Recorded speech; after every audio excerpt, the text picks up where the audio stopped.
All right, good morning, everyone. This is my reaction to UFC 287. I'm just going to get straight into this. I want to get the whole card done in under 10 minutes, so let's just go straight into it. Please do like and subscribe. Really appreciated.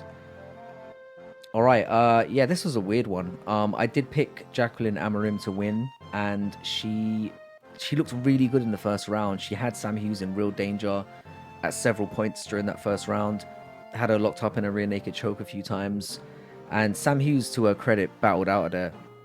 And once that round was over, I instantly felt concerned, and that turned out to be, a precursor for what ended up happening. Sam Hughes ended up just dominating the second and third round and got a really nice, easy win there. Amorim, again, when you look at these girls coming off the regionals, it's very, very hard to predict. But yeah, she had no cardio out of the first. She looked visibly fucked in there and deservedly lost a lopsided decision. This was actually a very similar situation to the first fight. Shylian had Steve Garcia really hurt in the first round, nearly locked in a rear naked choke. Looked like he was about to get him out of there. And again, to Steve Garcia's credit, he managed to survive the moments, get to the second round, and then he really just applied pressure on him. It was over very, very quickly in the second round. He hit Shylian with two really nasty liver shots. One of them was a kick directly to the middle, and then he followed that right up with a really stunning right in the same spot. When you get hit in the liver like that, it's game over. So yeah, 0-2 to start the card, and yeah, I'd never experienced this before, but it is what it is. These kind of things can happen. All right, I picked Iggy Bahamondes, and he got this one done. He looked very convincing in there. It went the full 3 rounds. Iggy clearly won every round. Like, he was piecing him at distance. He was very active. Trey Ogden didn't have any answers for what he was bringing. Iggy was chopping up the legs, plugging away, mixing things up really well. He looked really active. Well done to him. Like, really good performance. So this took me to 1 and 2. All right, I picked Loopy to Godinez to win, and she did, but like barely. This was a horrible fight, and if the decision had gone to Cynthia Calvillo, nobody could have complained. I had like a Twitter little spat with a Mexican lady about this particular fighter. And she's convinced that she's gonna go on and be a world champion. I see none of that, and I still maintain that despite the fact that she won. If she goes in there against Wei Li, she's gonna get absolutely whooped, and I don't think she gets that far. I think anyone in the top 5 just beats her up. But it was a win at the end of the day. I think Cynthia Calvillo needs to be cut. I think this is 5 losses in a row, so yeah, she's done. All right, I got this one right, which given how the rest of the card goes, is a blessing. Joe Pyfer won this in the first round by a really nasty TKO. But if I'm honest, he didn't look that good before that. They looked at a very similar level to start the fight out, and it did take Joe Pyfer a little while to settle in there. I'm not convinced by him, and if he fights anyone with any kind of power or any kind of patience, I wouldn't pick him going forward. Be interesting to see who he gets matched up with next, but I'm totally unconvinced by this guy. Good win though. TKO GM3, who I think, he's basically a gatekeeper at this point. Yeah, not the most convincing win, but you have to get through these ones, and GM3 is very dangerous. So yeah, 3 and 2. All right, I picked Waterson in this one, and I think the judges got this horribly wrong. Pinhero won this by split decision. I don't know how. Waterson was literally piecing her up throughout the entire fight, keeping good distance. She was delivering really brutal body kicks up the middle the entire fight, and didn't really look in any danger at any point. She also dropped her at one point, so I don't know how you score that 3 rounds to nil. I think in one of the judges' cases that's what happened. No, Waterson won this convincingly, in my opinion. Like, we shouldn't even be having this discussion.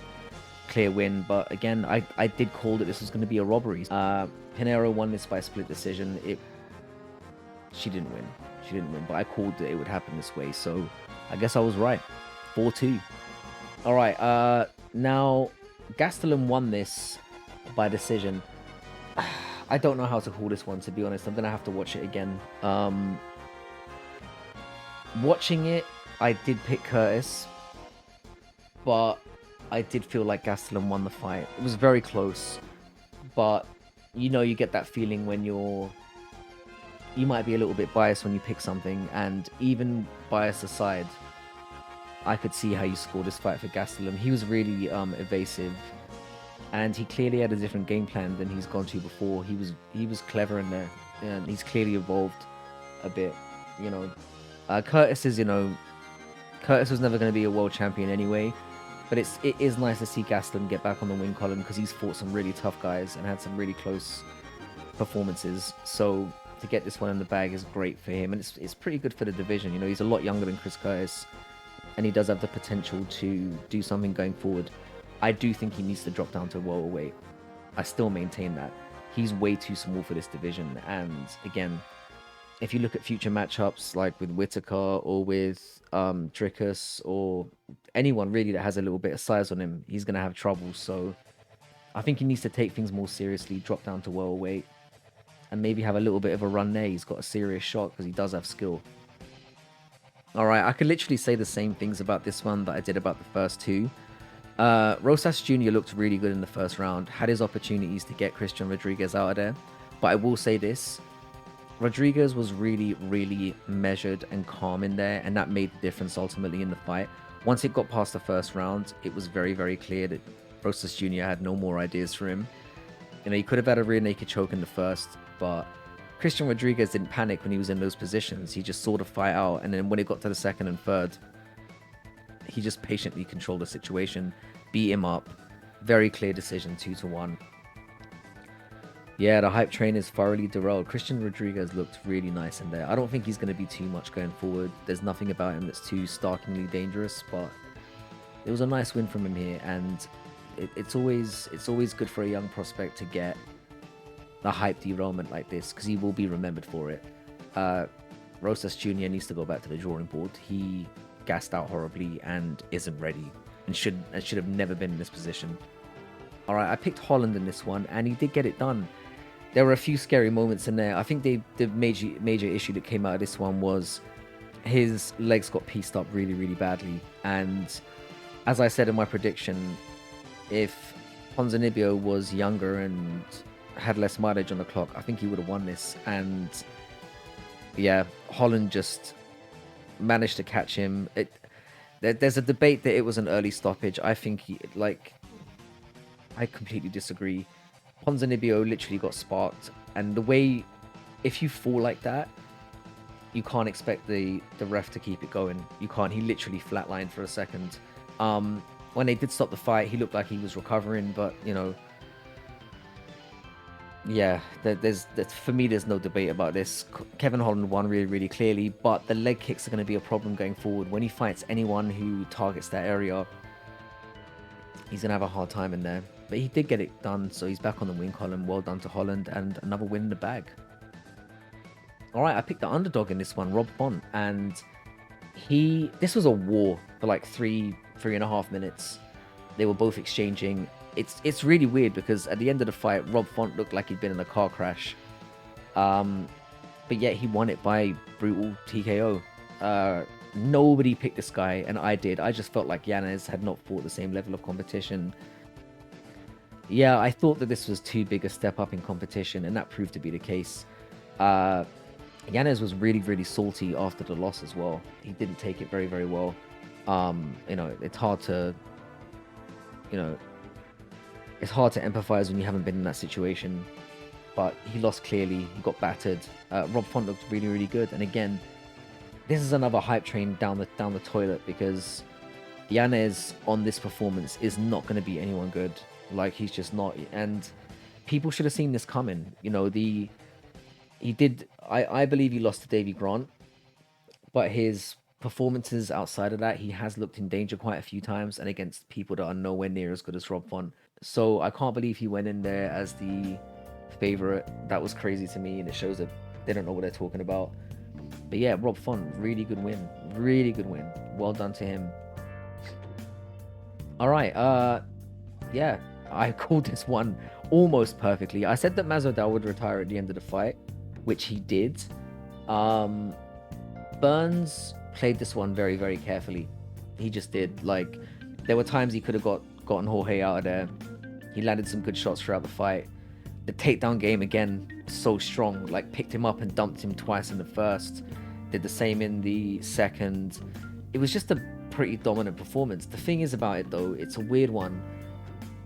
Burns' stock won't have risen from this because he in order to jump the queue, he needed a brutal TKO, and that just didn't come. I know Jorge's difficult to get out of there, but I don't think this is going to convince anyone that he should be next for a title shot. So I think, again, he's going to have another title eliminator, which is unfair for Burns in a lot of ways because he is on a good run. But the sad thing about this is Jorge's gone, and yeah, Burns' stock would not have risen from this.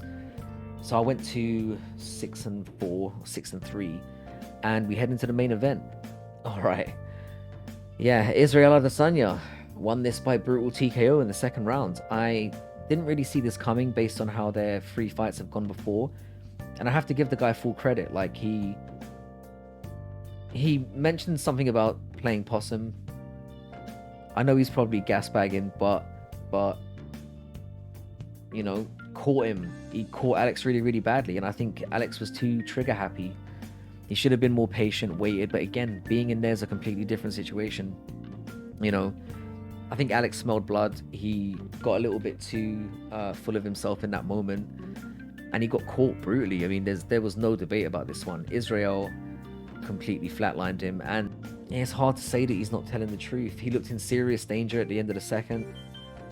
The thing is, the disappointing thing for me about this one is it does set the division back somewhat, because now that Israel's champion, they kind of have to do the rematch with Periera, which I don't know anyone really wants to see at this point.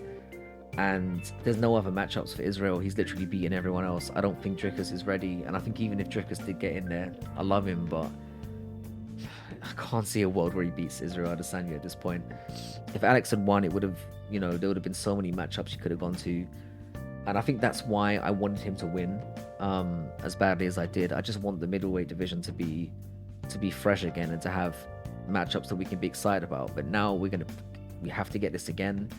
And yeah, the division's going to be on hold. But as I said, brilliant win from Adesanya. He did what he went in there to do. Nobody believed him. Obviously, speaking to people, there were a lot of people that picked him, but no, I didn't see it coming this way, and devastating win. I don't think we're going to see Alex Pereira for another, well, at least 6 months. You know, that's going to be a hard one to recover from. Anyway, thanks everyone for tuning in. So I appreciate everyone who is sticking around. I'll be back on Monday or Tuesday to break down the next card. I'm looking forward to that one. So yeah, everyone have a great weekend.